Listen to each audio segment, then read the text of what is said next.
Hi, my name is Tina Messina, and I'm one of the co-owners at Wine Connection, and we're here today to talk about Simple Sips. What is this series called? Is this Simple Sips. Simple Sips? Hi, my name is Tina Messina, and welcome to Simple Sips. You want to throw in the Wine Connection? Yeah, that's probably not bad.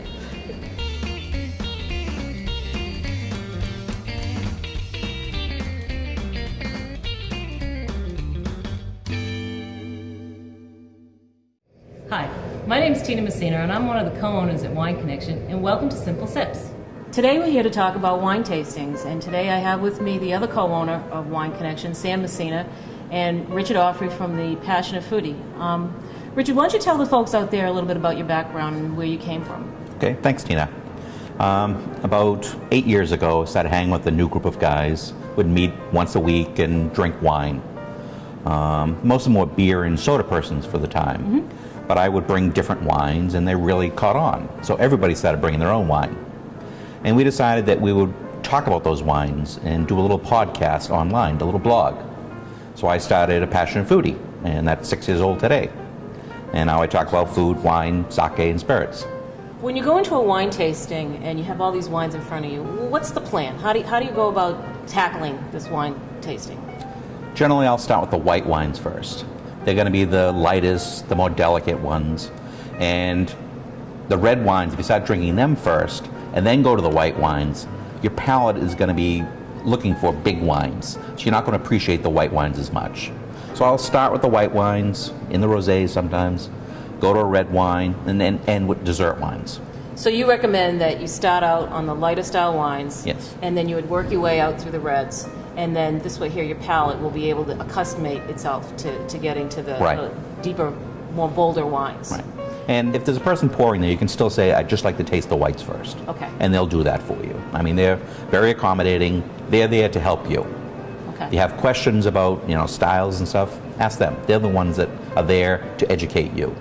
Now, one of the things that I see at our wine tastings is that when you go from a red glass wine to a white glass wine, a lot of people like to use water to clean out their glasses. What do you recommend that they actually do? Well, obviously you need to clean out the glass because it's got the red wine in it. You don't want to put the white wine in it. A lot of people you can see going to pour water in their glass. That's not really good. It's going to end up diluting the wine. What you should do is have the pourer pour some of that wine into your glass just so you can rinse it. You'll swirl it around and then pour it out. That'll get rid of the red wine, and you're not going to dilute the wine when you have the sale. So you use the wine that you're drinking, that you're ready to drink, to clean out the glass a little bit, Right. and then ask them. And that's perfectly acceptable in the industry. Yeah, they do that all the That's one time. of the tips of the trade. Yeah. So when you're at a wine tasting, you actually you pour the wine in the glass. So what are you looking for? What do you actually do when you actually go to a wine tasting? I mean, the first step is looking at the wine. I'm going to put this wine that I have up against a white background so I can best see the colors. Looking for how bright the colors are, how dark the colors are, clarity, if it's got sediment in it, if it's cloudy, all the different color ranges that I find in it. You're going to aerate it by swirling around. You want to sniff it. You got to put your nose really into the bowl of the glass to really get that.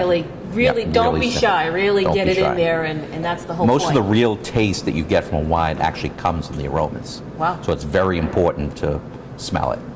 But at the end of the day, you got to taste the wine Yeah. to determine whether you like it or not. Absolutely. Yeah.